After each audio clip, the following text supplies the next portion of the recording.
नमस्कार, मैं ओम Saraogi. Media hub के कार्यक्रम ना काहू से दोस्ती ना काहू से बैर में आपका स्वागत है। आज हम चर्चा करेंगे पत्रकारिता, संविधान तथा न्यायपालिका और साथ ही संविधान द्वारा नागरिकों को दिए गए मौलिक अधिकारों की।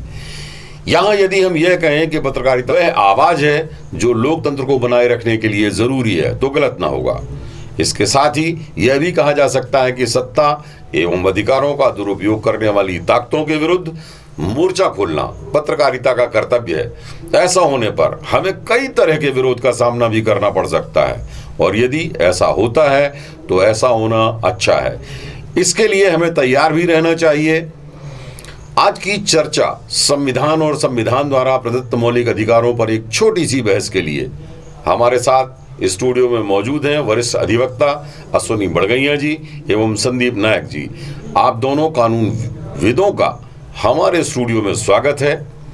और आज की बहस है सुप्रीम कोर्ट का जब भी इतिहास लिखा जाएगा तो उसके किरदार होंगे जस्टिस अरुण मिश्रा, वकील प्रशांत भूषण और आज़ाद भारत का 73वां साला मौजूद सुप्रीम कोर्ट का यह इतिहास उस इतिहास से ठीक उलट होगा जो इतिहास केशवानंद भारती केस की 13 जजों की बेंच के सदस्य जज HR खन्ना के निर्णायक मत से संविधान के मूल ढांचे की रक्षा का फैसला करते हुए बना था। आज की कड़ी में अब हम चर्चा करते हैं तो उस चर्चा में जो हमारे दो कानूनविद हैं वरिष्ठ अधिवक्ता श्री अश्वनी बड़गैया जी और संदीप नायक जी। तो बड़गैया जी, इस मामले की शुरुआत मैं यहां से करना चाहता हूं कि सुप्रीम कोर्ट में जो हुआ प्रशांत भूषण के मामले को लेकर वो आप उसके बारे में आपका क्या कहना, क्या नजरिया है आपका? सुप्रीम कोर्ट जो है ये संविधान की रक्षा के लिए बना हुआ है और संविधान जो है, संविधान में सबसे महत्वपूर्ण अगर कोई है तो वह है जनता।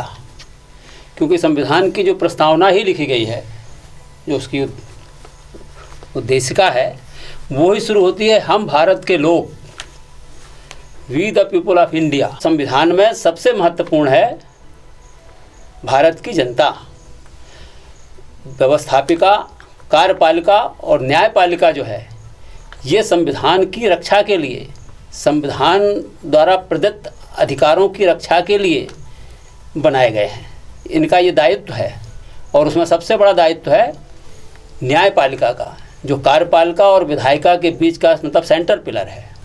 ये दोनों अगर संविधान की कहीं भी अवहेलना करते हैं तो संविधान को जिंदा रखने का, संविधान को बनाए रखने का, संविधान द्वारा प्रदत्त अधिकारों को बचाए रखने का पूरा दायित्व न्यायपालिका पर है। कार्य प्रणाली को लेकर के सुप्रीम कोर्ट के 4 जजों ने, रंजन गोगोई भी जिसमें थे, उन्होंने इसकी वो की थी, क्या नाम से, एक प्रेस कॉन्फ्रेंस की थी और जिस पर उन्होंने कहा था कि लोकतंत्र खतरे में है और अगर आज हम नहीं बोलेंगे तो कौन बोलेगा। तो वो इस देश को जगाने के लिए आए थे। और रंजन गोगोई जब खुद चीफ जस्टिस बनते हैं और इस तरह के जब फैसले देते हैं तो उस फैसलों की समीक्षा तो जनता करती है और जब जनता करती है और वो कहीं किसी पल्ले से झुके हुए दिखते हैं तो सवाल उठता है। और रिटायरमेंट के बाद 4 महीने के भीतर वही सत्ता जिसके फेवर में दिए गए निर्णय दिख रहे हैं, उनके द्वारा जो ऑफर दिया जाता है उनको राज्यसभा सदस्यता का, और उसे स्वीकार कर लेते हैं। तो ये कहीं ना कहीं ये बताने के लिए पर्याप्त है कि सुप्रीम कोर्ट द्वारा दिए गए जो निर्णय हैं वो पूरी ईमानदारी से नहीं दिए गए हैं। इस मामले में संदीप जी आपका क्या कहना? इस मामले में मुझे खुद ये समझ में नहीं आया कि आखिर प्रशांत भूषण जी ने ऐसा क्या कह दिया कि उनके ऊपर अवमानना का केस दर्ज कर लिया गया।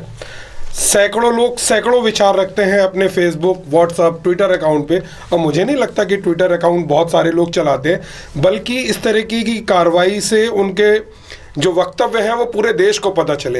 एक्चुअली पब्लिक जो है, जो संविधान है, to the people, for the people, by the people है, लेकिन कभी भी कानून की या सुप्रीम कोर्ट की कोई भी कार्रवाई से आम पब्लिक कभी कोई लेना देना नहीं रखती। कारण ये होता है कि उनकी जो सोचने समझने की शक्ति होती है वो बहुत कम होती है। वो ज़्यादातर राजनीतिक जो पक्ष होते हैं उन पे अपनी समीक्षा जल्दी रख देती है पब्लिक। लेकिन अगर एक अधिवक्ता को, जो एक कानूनी समझ रखता है, अगर उसको न्यायपालिका पर टिप्पणी करने का अधिकार नहीं होगा तो किसको होगा? और टिप्पणी करने से ऐसा कहीं से नहीं लगता कि कुछ गलत हो गया है। हाँ, अब महसूस जरूर ये होने लगा है कि इन पेड़ों की जड़ें अंदर से कहीं मिली हुई जरूर हैं। ये स्पष्ट समझ में आता है। मतलब ये पेड़ों की जड़ों से आशय, मतलब आप क्या कहना चाह रहे हैं? जो अभी सत्ता पक्ष है जी, और जो अभी माननीय जज महोदय जो बैठे हुए हैं, यही जज महोदय कुछ समय पूर्व एक प्रेस कॉन्फ्रेंस करते हैं। तब क्या कोर्ट की अवमानना नहीं होती? तब क्यों नहीं हुई थी कोर्ट की अवमानना? आज प्रशांत भूषण जी ने कोई प्रेस कॉन्फ्रेंस तो नहीं करी, कुछ भी ऐसा नहीं बोला और अवमानना हो गई।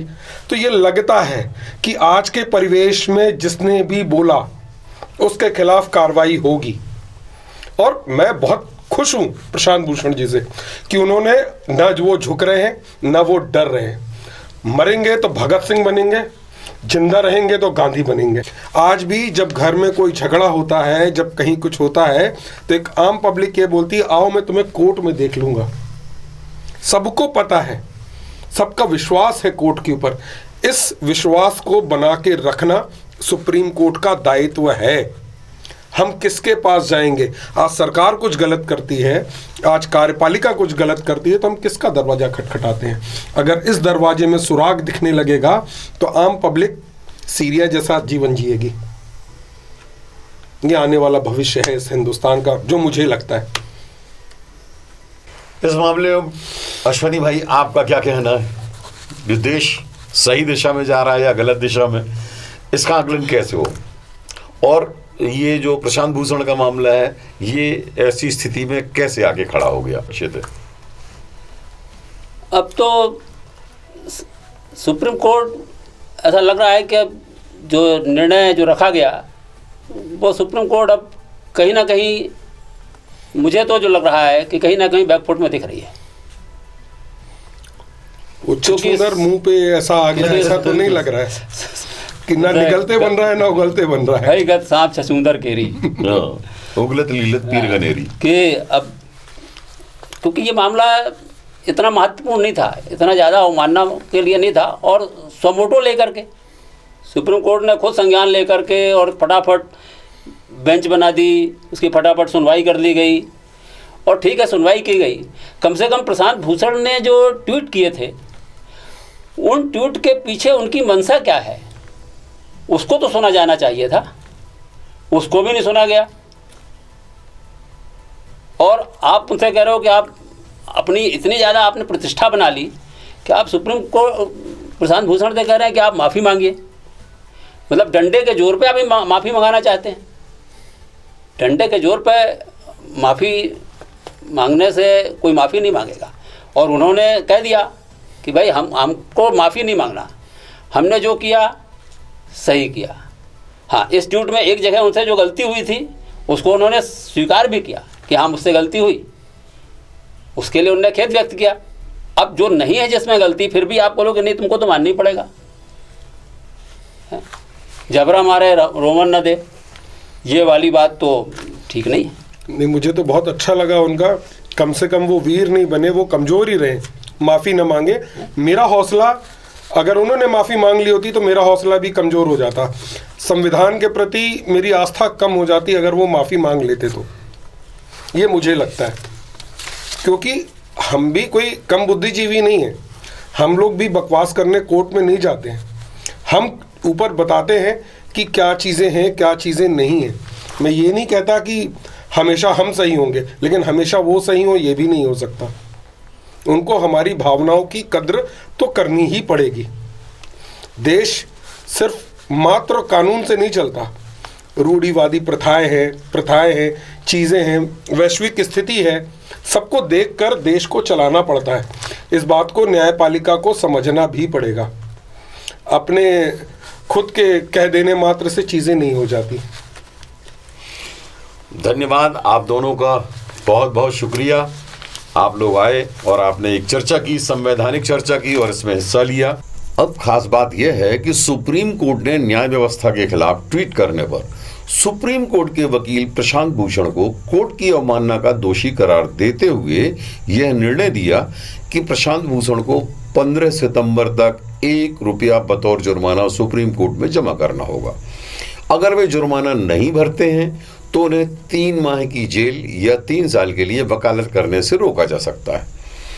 कोर्ट ने सजा सुनाते हुए यह भी कहा कि बोलने की आज़ादी सबके पास है, लेकिन दूसरे के अधिकारों का सम्मान भी जरूरी है। इसके उत्तर में प्रशांत भूषण ने दिल्ली में प्रेस कॉन्फ्रेंस कर कहा कि मैं कोर्ट का फैसला मानता हूं और पूरे सम्मान से जुर्माना भी भरूंगा, लेकिन मुझे दोषी करार देने और सजा देने दोनों फैसलों को मैं चुनौती भी दूंगा। बहरहाल जो कुछ भी हुआ आपके सामने है।